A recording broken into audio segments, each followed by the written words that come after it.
Airing on Asheville FM 103.3 LPFM in Asheville, this is The Final Straw Radio, a weekly anarchist and anti-authoritarian broadcasts and podcast emanating out of occupied Chalagi land in southern Appalachia. We bring you voices and perspectives from projects and struggles all around the world, and you can find our archives, transcripts, ways to follow us and support us at thefinalstrawradio.noblogs.org. As a midweek special, we're releasing a conversation that we had last weekend with Hani Almadhoun, a Palestinian-American journalist from Gaza who's been living in Virginia. Mr. Almadoun is also the director of philanthropy at UNRWA USA, an independent charity to support the UN organization by the same name that supports Palestinian refugees living in the region. In the chat, he speaks about conditions generally and for his family specifically in Gaza, as well as the soup kitchen that his brother founded in North Gaza.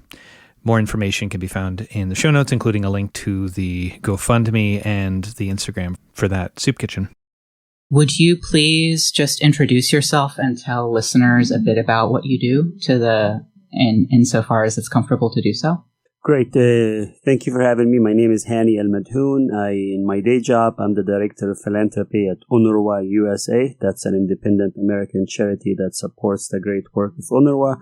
I am here to speak in my personal capacity. I have family in the north of Gaza. My heart goes out to them. These are my family, my neighbors. I live in Northern Virginia. I came here to just speak with some folks in the area who want to do a lot of good for the Palestinians at these difficult hours. And, again, I'm here in my personal capacity. I love the work I'm doing, but also how could I not step up and speak to people who want to listen and engage about this in a positive and an inclusive manner? Mm-hmm. Absolutely. So UNRWA, which is the United Nations Relief and Works Agency for Palestine refugees in the Near East, is an organization which has existed for 74 years. Would you speak a little bit about UNRWA itself as an organization and the kinds of work that it typically has been doing? Sure. So UNRWA is the UN agency that does the work for Palestine refugees. It is 75 years old. They work in Gaza, the West Bank, Lebanon, Syria, and Jordan, including East Jerusalem. It does a lot of education. It meets the education needs of the Palestinian kids. There is more than 500,000 kids that go to UNRWA schools. There is 7 million patient visits a year. There is more than 2.5 million people in food assistance. That's, from the Palestine refugees community. And it's an agency that does a lot of its work by voluntary contribution. And mind you, I'm affiliated with UNRWA USA, which is an independent American charity that supports the work of UNRWA. And, it's honestly the largest humanitarian actor in Gaza right now. Not only that they're responding in Gaza, but they're also working in difficult places like the West Bank and Lebanon that they may not be reported in the news because what's happening in Gaza is so horrifying that it overshadows any struggle or tragedies that are in the neighborhood. Absolutely. Feel free to not speak on this at all, but I understand that UNRWA has come under some, shall we say, perhaps negative scrutiny since last year.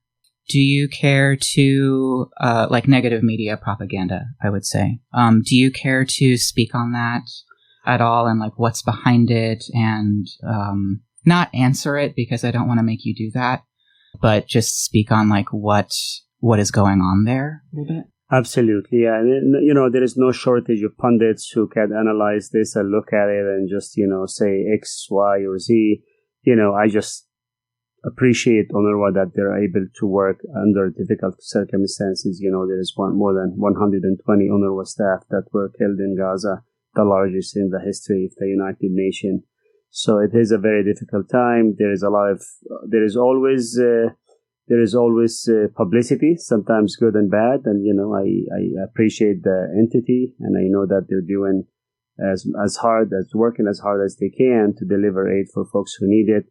And I hope that they're able to receive the funding that they're owed to do the programs that are needed, because every solution that, people come up with all leads to UNRWA. Absolutely. Is there anything that listeners can do to help specifically the cause of UNRWA? And I also have a question about, are there any other sort of on-the-ground efforts in Gaza that you want to uplift that are sort of community-to-community folks just helping each other? Yeah, absolutely. As an American, we could always talk to our members of Congress. We could talk to the media. That's what we're doing today. We could write to our letter to the editor. We could think about companies that are, maybe complicit in this. And I just want to make sure, I'm saying this in my Palestinian American hat, that's somebody who has the freedom to express themselves in this great country of ours. But also, there's a lot of great NGOs that are doing work in Gaza. Mm-hmm. Definitely UNRWA is the largest actor. So that's where we are. And, personally, because of the restrictions in the north, my family started a soup kitchen. My brother Mahmoud started one. And that's really why I wanted to be here and talk about that, because it's the one thing that gives me a little bit of a positive dose every morning in an ocean of horrifying and traumatizing news. Absolutely. Will you talk a little bit more about Mahmoud and about specifically his endeavors in the soup kitchen and anything that listeners can do to support or donate or anything like that? Yeah, well, we want their, positive thoughts, prayers are also welcome. I do want to discount those, in November and Black Friday here, the day after Thanksgiving, we woke up to the news around 3 a.m. here in America where somebody called me and my brother Majid, his entire family, his wife and their home been destroyed. They've been killed. They're never coming back. And from that, you start the journey of like, what is the meaning of life? Your faith gets questioned. And at the end of the day, we think we're mourning. And then a few weeks later, my brother, we see him in TV, nearly unclothed by Israeli officers. And just, it was traumatizing because this is my brother. One brother is dead. There is another one who may never come back. So we spoke out to the media, and there was interest in the national media in the U.S.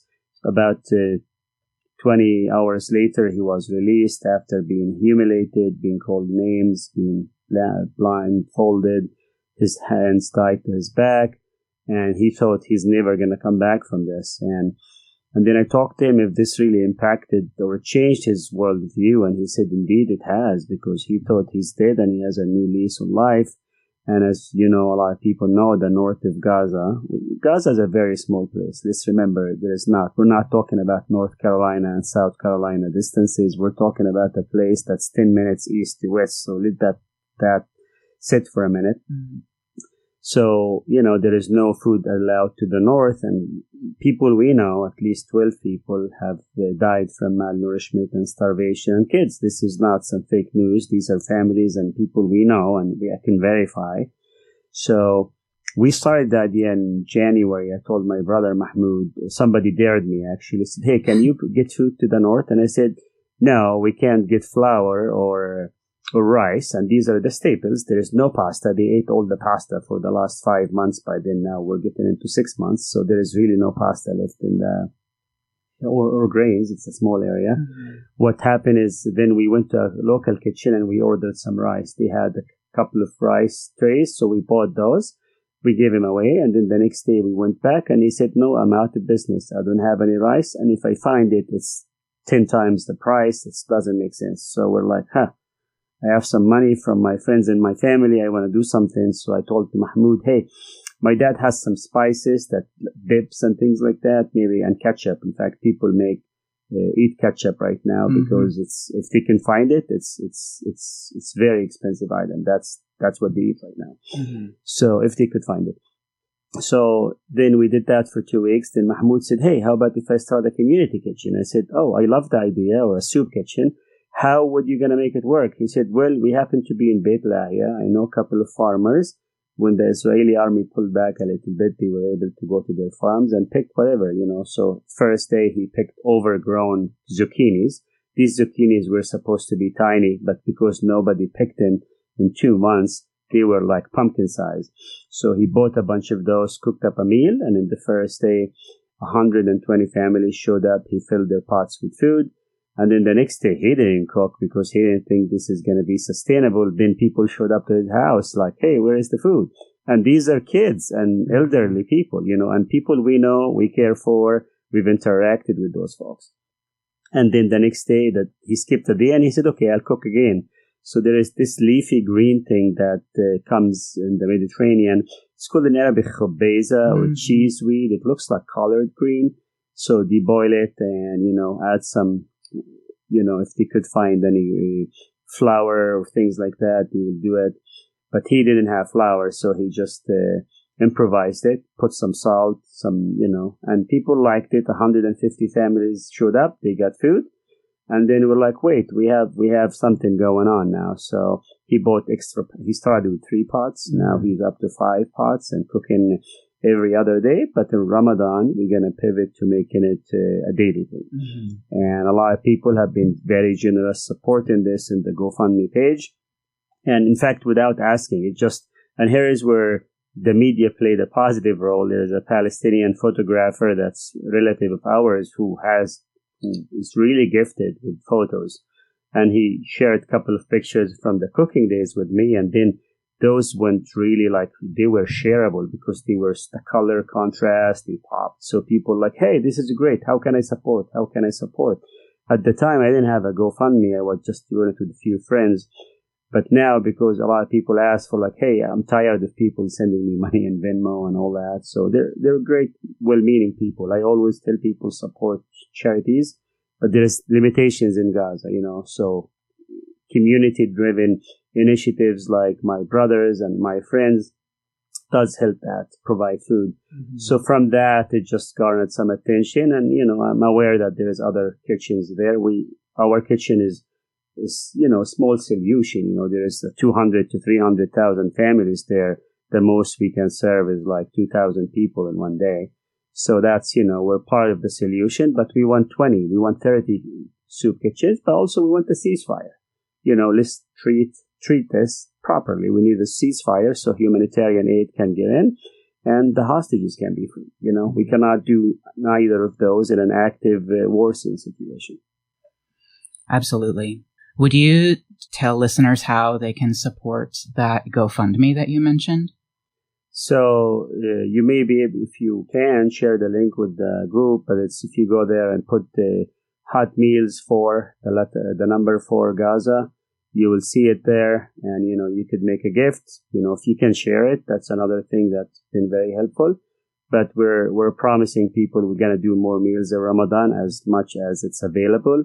We have not done an animal protein. We could not find an animal protein. So my brother said he may found a couple of lambs they could serve for people because people are malnourished. My own parents, this is why the solution is emotional. My own parents ate food meant for the pigeons and rabbits.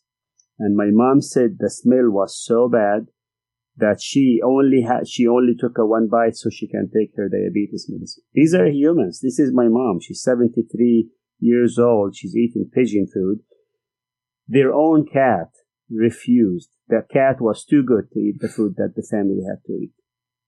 And I can't, feeding a hungry child should not be a political statement. And unfortunately, somebody once said that counting the U.S. to do the right thing once they have tried everything else. And I think that's really manifesting itself in Gaza right now. Yeah, I unfortunately agree with you. I think it's really lovely, that people are doing sort of community-based solutions. I am furious and horrified that people are in the position to have to do this. But I think it is a testament to folks' ability to look at a situation and see what they can do in order to survive. Absolutely. And I assure you, my own mom wakes up at 5 a.m. She does her morning prayer and then she washes and cuts the veggies. Remember, she's still grieving for her boy and her grandkids. She lost her house, but she says she sleeps better at night when she does this because she feels she fills some hungry child's pot, then she feels like I did something, and she's doing it in memory of her loved ones. Indeed. She just lost her brother who couldn't get to the dialysis center because the hospital is blown up. Mm-hmm. So people are dying in different ways that are caused by what's going on. It's not just bullets and rockets. It's also lack of medical care and lack of food. So I don't think any American would want people like that to starve. If I am wrong, please push back. No, I mean, I certainly don't think that when faced with the reality of starvation that anybody would want to wish that on anybody else. At least that's my I think hope. most of Americans agree with you. I've seen the American generosity, and I've seen notes from people who are like sharing their solidarity. And, this does not has to be like, somebody's heart can be big enough to love the Palestinians and the Israelis. This is not like X or Z, it's just it's a human thing. Like if anybody's starved, everybody's going to step up and deliver and come through for them. And that's, my brother who's been beaten up or, abused in this prison and then, destroyed, lost his home, has very little dollars to his name, but he did this initiative and we wanted to be there for him to support him. And, he asked, like, can I cook tomorrow? And I was like, yes. Remember, they do not have refrigeration right now in Gaza. He bought a large of veggies and he had to cook the next day because he said they would go bad otherwise. So there's a lot of problems and, at least we're making fresh food, fresh meals for people. And I wish a lot more people would do that. I know I'm aware of my Palestinian Americans who have family in Gaza doing a lot of that. My friend Sammy from the Bay Area, he's been really looking for lambs and just giving meat to people. My friend Abdullah is getting people tents. And these are local people. They're like, Palestinians want to help their families. Sadly, some people are also helping their families evacuate Gaza. You've seen also that where people have to pay fees, let's just call them fees, to get out of Gaza. And that's not something I personally endorse or support, but people are welcome to pursue their joy, and I want to focus in a way that helps support the resilience of the folks. And I really fear, and I told my brother, please don't get bombed. Please don't be a target. Because, anytime you have a crowd of people, mostly kids, elderly people, I worry that a drone or something like that does not want such a gathering. And I tell him to be safe. It is true story. His zucchini supplier told him 2 of his pickers got killed by a drone. And I'm like, Mahmoud, don't be a hero. Help people, provide food. Just don't go in places you're not expected to be. Indeed. You've spoken a few times about buying food in Gaza. Like, will you speak a little bit more about the reality of what it means to buy food right now? I'm thinking specifically of, I was hearing reports of it being very, very expensive to buy food right now. Yeah, that's about 10 times the price. I gave you a quick example. A box of potatoes in Gaza used to cost $10, and now it's $110. So this is a box of potatoes. That's practically the only starch left in the north. And if people can find it, they're willing to pay because, supplies are limited and demand is high. It becomes a bid, and it's unfortunate. Carrots are a commodity. My brother hides the veggies he cooks with because he's afraid somebody's gonna, out of desperation, may want to have some of those carrots. And, and these people are dignified, but, the conditions where they've been gone through for the last 6 months, it just changes you. I'm not gonna pretend that everybody is like an angel in Gaza. They're decent people. They love, they go to work, but also sometimes when they want to feed their families, they make things that they would not do otherwise. And that's the case where you've seen these airdrops that's practically robbing people of their dignity while giving them food for now, but also it's very chaotic, very messy, and some people have been killed in those. So there is a dignified solution that there is no political will behind, which is let more trucks in. And that's the solution. And now, and it's not cost effective to drop things from the sky. And, I was reading yesterday that a little boy, at least one little boy died from a parachute that they failed to designate to deploy. And I welcome the aid. We want more aid, but we want it to be sustainable and in a way that's safe for everybody and equitable too. Because, imagine an elderly person chasing a parachute in the sky, or a little boy or an orphan. My brother tells me a lot of orphans show up to the kitchen, the soup kitchen, and, we want to help people from the community. And there is a lot of challenges. I'm here, like, I try to establish connection with my brother. It's difficult. Try to actually send money. It's a very tricky act of maneuvering and gymnastics, but we managed to do it because we love our people and it's the right thing to do. Absolutely. I'm glad you brought up the airdrops. I had a question about, like, what was your opinion on, as for me, like, thinking about this, it's kind of impossible to think about it without thinking about U.S. government complicity. And I was wondering about your opinions on the airdropped crates of food and supplies, as well as the sort of proposed plan to use the U.S. military to build a temporary pier off of Gaza for the, like, ostensible use of getting aid to people. I was wondering about your opinions on those things. Yeah, so speaking as for myself, not any agency I'm affiliated with, I think, those airdrops are meant to be a temporary solution, a drastic solution. I salute the people who are doing them. But at the end of the day, we know all these airdrops don't even fill a truck. We're talking about 500 trucks needed in Gaza. It's needed and people know that they need it, but ultimately folks have some trust issues, or they have lack of will, or maybe my own government does not pressure enough all parties to make sure these things happen. I'm one of those people who still engage with the U.S. government, despite many of my Palestinians telling me don't. At the end of the day, I'm not engaging with the campaign or anything like that. As an American citizen, I have my rights. So I've taken meetings with a lot of those folks, from the White House to our Congress. Never great news, but, we just want to make sure people now are like, hey, we're ready. We're real people. We're humans. We're talking to you. We're not the other. And some of those conversations have been difficult, but, they require a certain level of patience, certain level of maturity. And there is a lot of hurt in our community, as you know. We don't feel heard. We don't feel seen. We also lost family members. Unfortunately, American bombs are killing a lot of our people with little accountability. I stress that. Accountability is important. And as an American citizen, I think that's not sustainable. And I just think in a few years, we're going to look back on this and say, like, wow, were we stupid?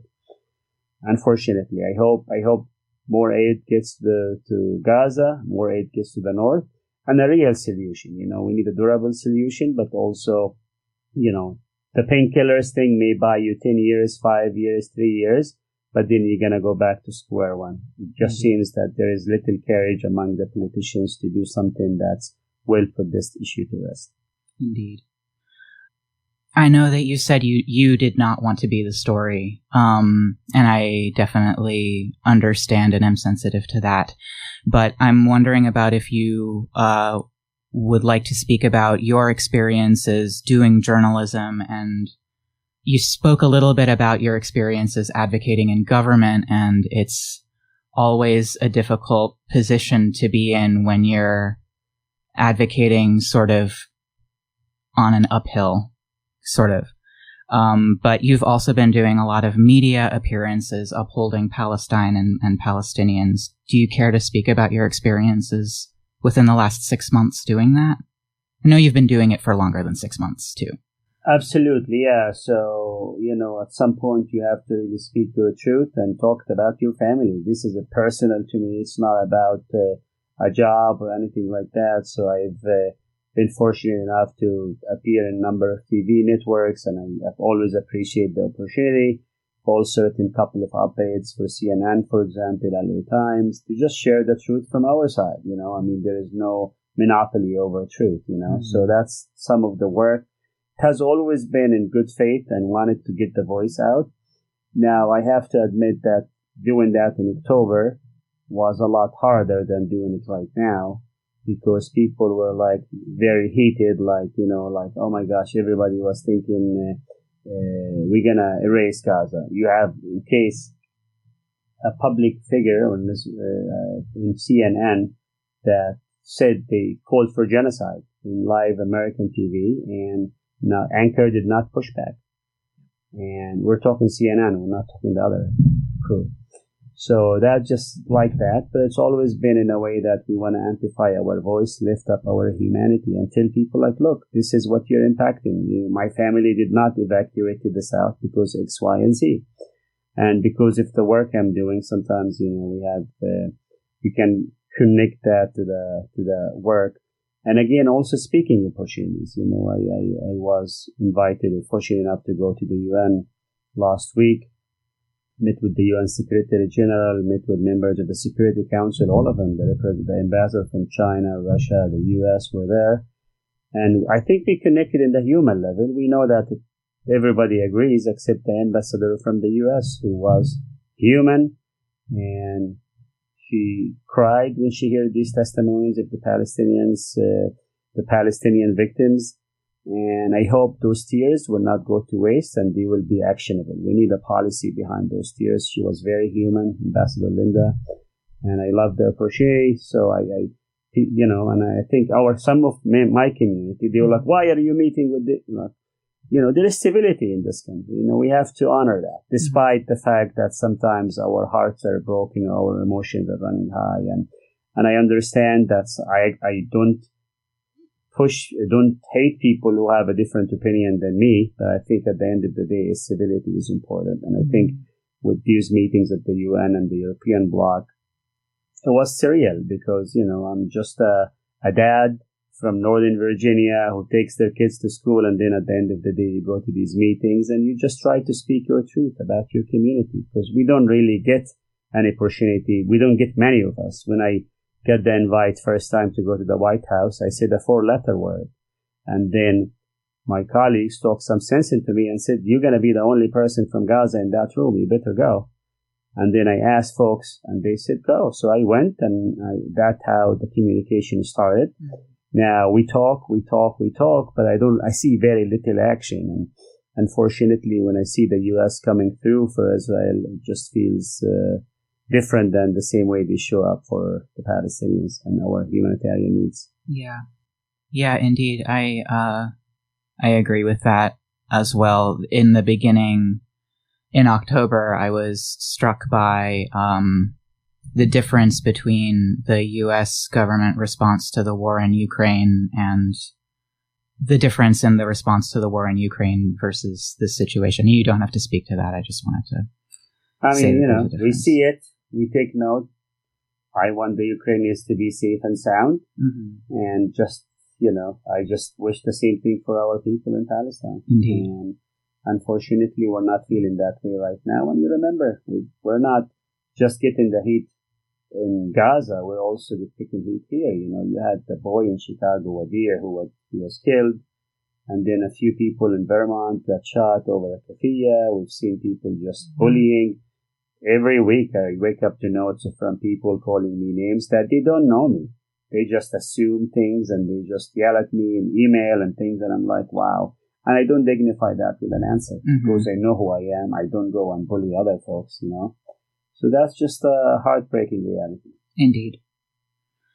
So, I have a question about the upcoming electoral season, if you care to speak on it. We're entering a national electoral season in an increasingly polarized USA.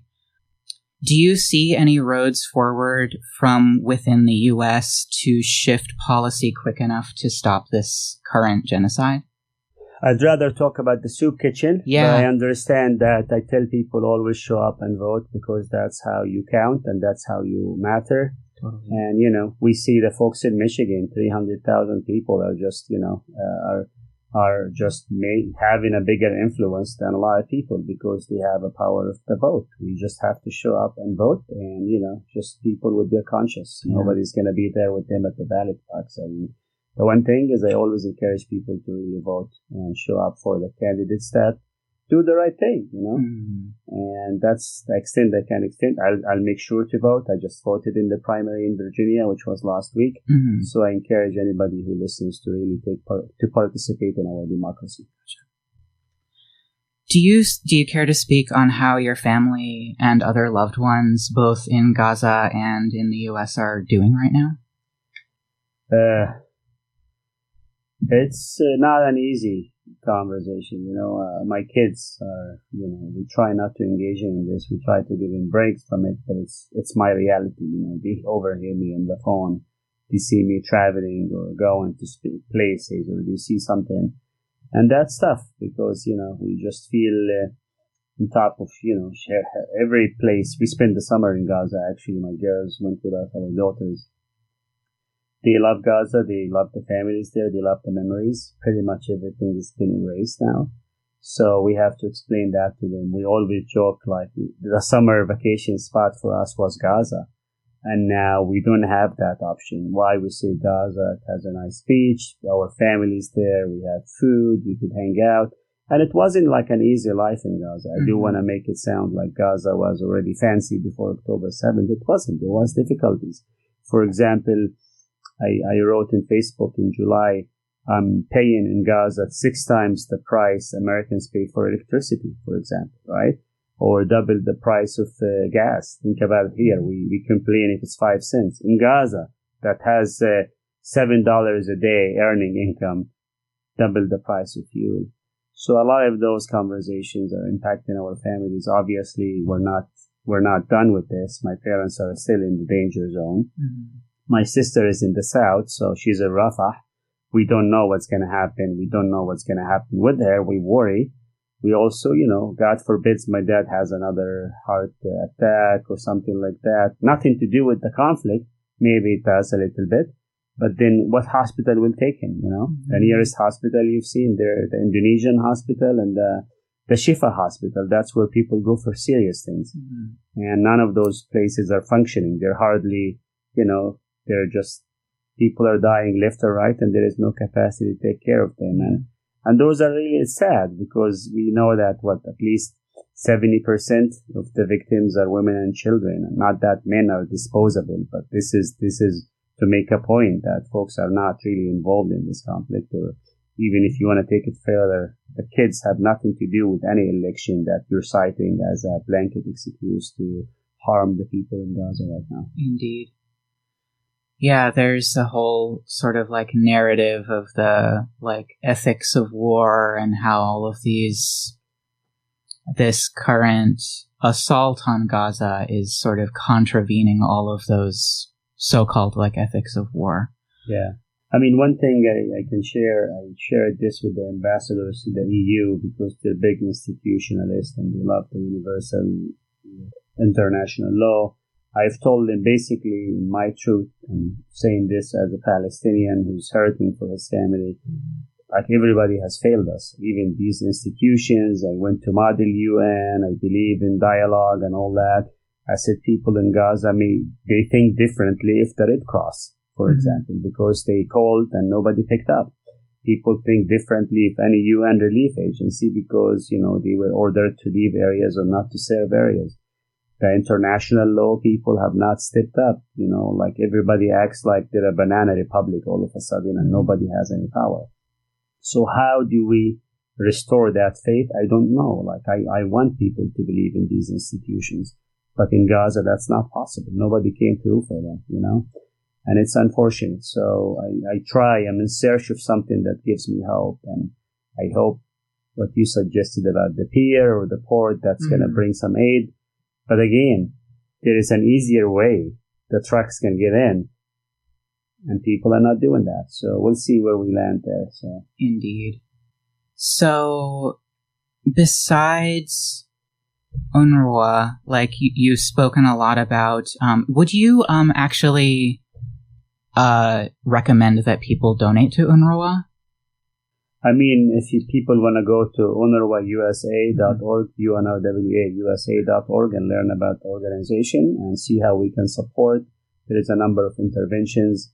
People can look and do the research. I love the work we're doing at UNRWA USA. I have full faith and confidence in the agency to do the work that needed to be done. Yeah. There's also other actors. I'm a big fan of a group called PAMA, I think, Palestinian American Medical Association. Yeah. They do some medical missions. I think they're on their third medical mission in Gaza right now. I worked for ANIRA. ANIRA has some food programs there. PCRF and HEAL, two organizations that help evacuate medical folks to get treatment, and so many others. But right now, they're not having the impact they want to have, despite having all the resources, because of the political gridlock and the lack of will on the Israeli side, unfortunately, to bring in more aid. Yeah. So a lot of those NGOs may have the funds right now, but they're not able to deploy it as soon as they want to, or to the level they would need, because you understand there's limitations on what goes into Gaza right now. And I don't want to point any fingers. No, of course not. I think political gridlock is a really good way of articulating that. It really seems like that to me, just from an outside perspective. I mean, I don't really want to make it sound like it's Congress doesn't decide. I mean, it's 5% people. 5% of the people in Gaza are either killed, injured, or missing. 5%. Think about this. In the U.S., what would 5% be? 5% missing, killed, or injured. That's what we're dealing with, in top of the gridlock, in top of the starvation, in top of the lack of medical care. My cousin Mahmoud, my cousin, he's named like my brother, he died 2 weeks after he's been shot in the foot, because there is no medical care, but there is no medical sanitation or products to keep him clean, his wound. And unfortunately, he had to be buried. And he didn't have to die. But that's where the reality, that's what I mentioned earlier about, people dying different ways. So to wrap it up on a positive note, I think, initiatives like that, community driven, will always be as much as we're available, right? So my brother Mahmoud is cooking in his soup kitchen and helping people in his neighborhood. I hope other people in their neighborhood support a kitchen like that, or an initiative that will help bring people food. But again, Gaza cannot do it alone. You need more aid, because people in Gaza lost everything and they need everything. I tell people, everyone failed Gaza, but the land did not, because there is still some crop they're getting, despite having the equivalent of, I'm not sure how many nuclear bombs dropped in Gaza right now. People are still standing and still proud Palestinians, but they're really, really extremely tired and broken right now. Indeed.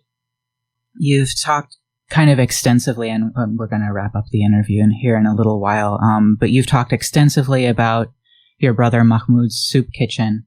Are there any other groups on the ground besides UNRWA in Palestine that you would like to uplift or speak briefly about, or tell listeners how to support?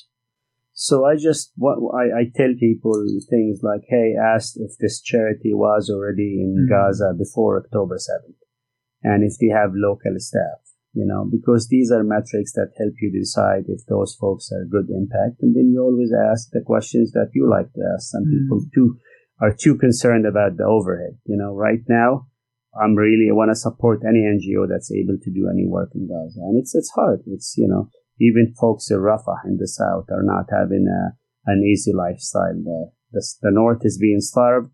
The south, imagine people who are dignified, they don't have $10 to their name to buy something. What are they going to do?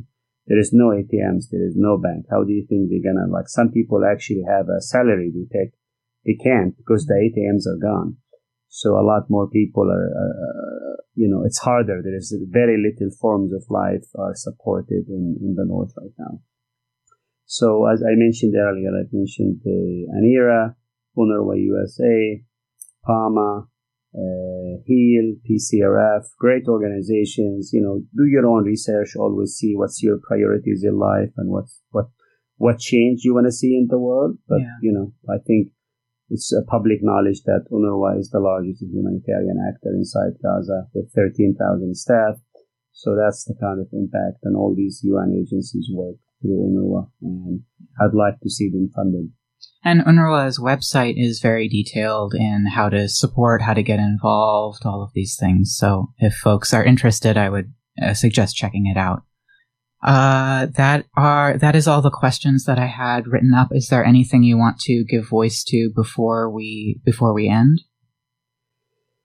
I would just tell people, whatever they believe in, if they want to pray for peace, they should. If they want to speak out, if they want to center Palestinian voices, this is essential. In tech, we're having to fight to get our voices out there.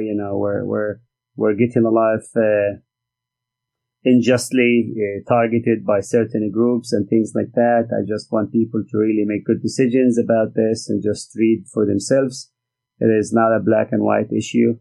What is going on in Gaza is definitely clear. There is one of the biggest and most impactful things I saw when I went to the rally for the Jewish Voice for Peace. My wife and I went in October, and it was really eye-opening for me because I saw a sign that spoke to me in a deep level. It said, "My grief is not your weapon." And the other one is, there is no two sides to, so my grief is not your weapon. That's the one that really resonated with me because I felt like this is so, and that was like in October, still people are grieving and, all of us were hurting at that time. And I felt like these folks showed up and I felt their solidarity.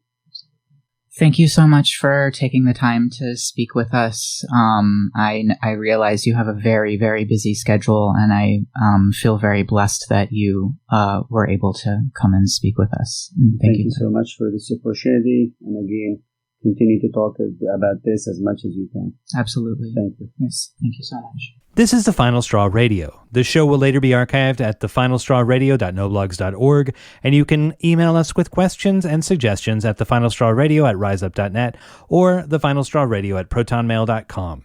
If you'd like to use any episode for your project or radio show, feel free to do so. Just send us an email to let us know. If you care to, you can send us letters at TFSR, P.O. Box 6004, Asheville, North Carolina, 28816. Programming support is brought to you by Firestorm Books, located at 1022 Haywood Road in West Asheville. Firestorm is a bookstore and social movement space owned by its workers, in operation since 2008. Their event calendar and complete catalog of books can be found online at firestorm.coop.